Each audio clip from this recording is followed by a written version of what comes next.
Happy Thursday, members of the Altcoin Buzz Army. Hope you're having a good one despite some of these crazy price fluctuations. And the funny thing is that we've just had this raft of positive ETF news. We've heard about Fidelity, we've heard about Goldman Sachs that are getting into this space. And by the way, they're not getting into this space because they have no confidence in it.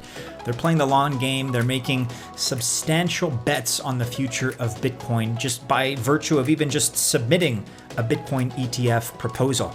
And despite that, we have this market that's just kind of languishing. I talked yesterday about how, not that I was depressed, but I just said, it's kind of weird to see Bitcoin bouncing off $53,000 was the price when I recorded yesterday, now bouncing off 52, but as low as 51, and even in fact closer to 50K.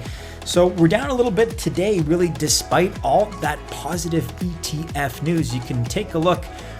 If you're looking for some bedtime reading material to help put yourself to sleep, you can check out this SEC, that's the Securities and Exchange Commission Form S1. This for the Bitcoin ETF application by Fidelity.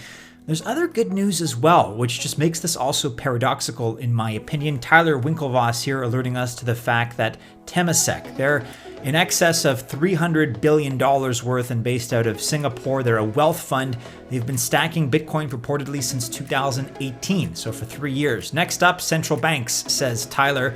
You can read more about Temasek. I've never heard of them, but $306 billion sovereign wealth fund. Raoul Pal says they've been accumulating Bitcoin since 2018. You have this additional news here on paysafe.com. Paysafe's Skrill expands crypto offering to US with Coinbase. Long story short, guys, there's a lot of good news at the macro level, and the price of Bitcoin and by extension altcoins is literally going in the opposite direction of what we should expect. All I can say here, and this is not financial advice, all I can say here is be patient, don't sell at a loss, have confidence, and if you're at all feeling any doubt or uncertainty, zoom out, realize the broader trend. Ask yourself, why are the Fidelities, the Goldman Sachs of the world pursuing these Bitcoin ETFs? VanEck as well, not to mention the fact that, in my home of Canada, the True North Strong and Free, we already have 3 ETFs that have been approved. They're all, by the way, producing record figures. Brazil has an ETF. Other countries will soon be proposing and developing their own ETFs. And of course, that's going to cascade all the way down into altcoins. We will be discussing altcoins today. As always, we have a lot of updates. We'll be discussing Bluzelle, Paid Network, Crypto.com, Polygon. We'll be talking about Tether as well, which is moving up the ranks, actually getting ahead of Binance Coin, if you can believe it or not. Theta Network has big news in the form of a delay. We'll talk about that. Charles Hoskinson is getting into the NFT game, and we'll also be discussing Cartesi. Guys, if you like this kind of content, Bitcoin, blockchain, cryptocurrency, and altcoins, be sure to smash the like button and subscribe, of course, to Altcoin Buzz.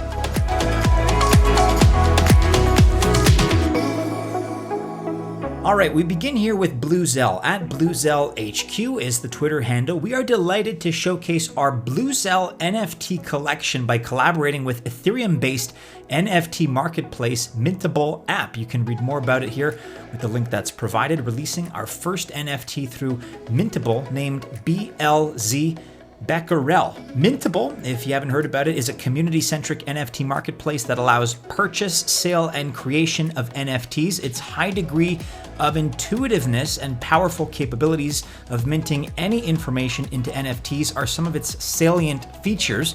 It simplifies tokenization of assets. I've not used it myself, but if you guys have, let me know in the comments below what your experiences were like. You can read about that more on blog.bluzelle.com. Moving right along, Paid_Network is in the news. Paid is proud to announce its partnership with FinanceOIN, a cross-chain decentralized stablecoin issuance platform. The partnership allows OIN to explore and adopt Paid smart agreements, and it allows for Paid to work with OIN to create a stablecoin called USDP. Yet another stablecoin. You can read about that on medium.com. OIN partners with Paid Network to grow its business reach.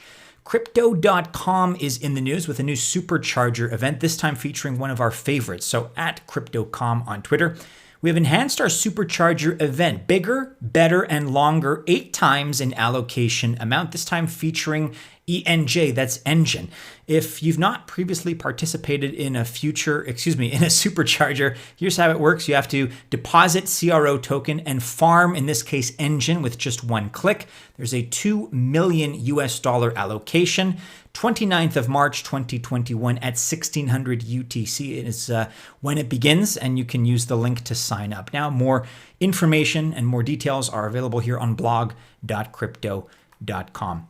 Polygon, previously MATIC, handle on Twitter, 0x Polygon, the undisputed king of DeFi insurance. Tidal Finance is coming to Polygon. Delighted to announce that Tidal DeFi will bolster security and provide insurance coverage to the Polygon ecosystem. Tidal will enable low-cost transactions powered by Polygon and offer a seamless UX to its users. If you'd like to learn more, you can check out tidalfinance.medium.com. Kudos to both parties there. Polygon is also in the news here. Cartesi project in Polygon announced the development of a decentralized poker game on Cartesi's Descartes SDK running on Polygon's POS chain. This game will showcase the strength of using the two technologies in the blockchain game industry. Using Cartesi project, software developers will be able to build decentralized games with mainstream software components supported by Linux for the first time. You can read more about that on medium.com. We have some more Cartesi news coming up later in this video. But first, let's discuss here EasyFi.network. Thrilled to inform that all Easy is now available on the Binance Bridge and Binance.com for withdrawal to BSC, Binance Smart Chain. This comes ahead of our full product expansion to Binance Smart Chain after Polygon. Read more and follow the bridge guide here. The Binance Bridge now supports Easy among 35 other digital assets, making transfers to and from Ethereum to Binance Smart Chain much easier. This also indicates that Easy is now fully integrated and deployed on the BEP20 token standards apart from ERC20 standards. That news and information is available here, announcing the integration of Easy on Binance Bridge. Okay, and you guys may have noticed that Tether has made a pretty solid push upward here at Tether_2. I never realized that was the handle, but there it is. This from yesterday. Tether has just surpassed a $40 billion market cap. And in March of 2020, Tether's market cap was just $4 billion. So think about that. A year ago, Tether was 10 times smaller than it is today. Again, currently celebrating a $40 billion market cap as of yesterday. Wow. Since then, we've seen 900% growth in only 1 year. Stay up to date on our official Telegram channel. You can check that out if you so choose. Cointelegraph is covering this story. Tether market cap surpasses $40 billion, growing 10 times in just over 12 months. But just not really over 12 months, but in 12 months since March of last year. That is very impressive. And if you've been following the charts on CoinGecko or any of the other websites, you'll notice that Tether is now at number 3, surpassing Binance Coin, that $40 billion market cap, putting it $3 billion, actually just under $4 billion ahead of Binance Coin and some of the other ones. So Tether reclaiming its top spot. You'll also notice that in the top 10 here, Theta Network is still doing pretty well despite these price retracements across the board.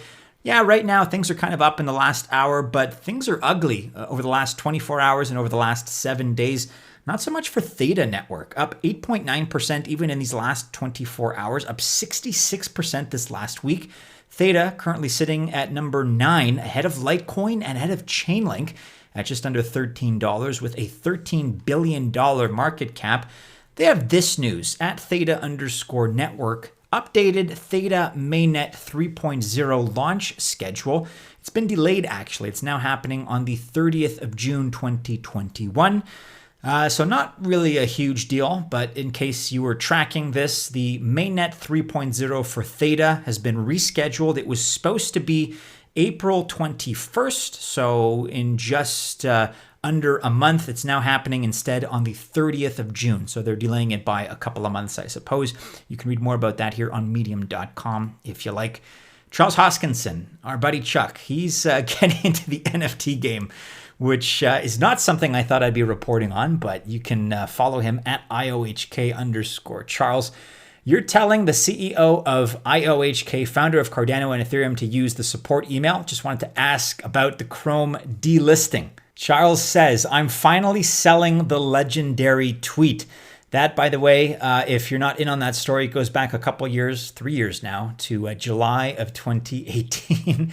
But there you have it. Charles Hoskinson to sell his famous tweet as an NFT. If you're not across kind of, this almost like an inside joke, as it were, you can explore this article here, not to go off on a tangent and explain it now. But Charles Hoskinson, his notorious tweet, now available as an NFT. Very interesting.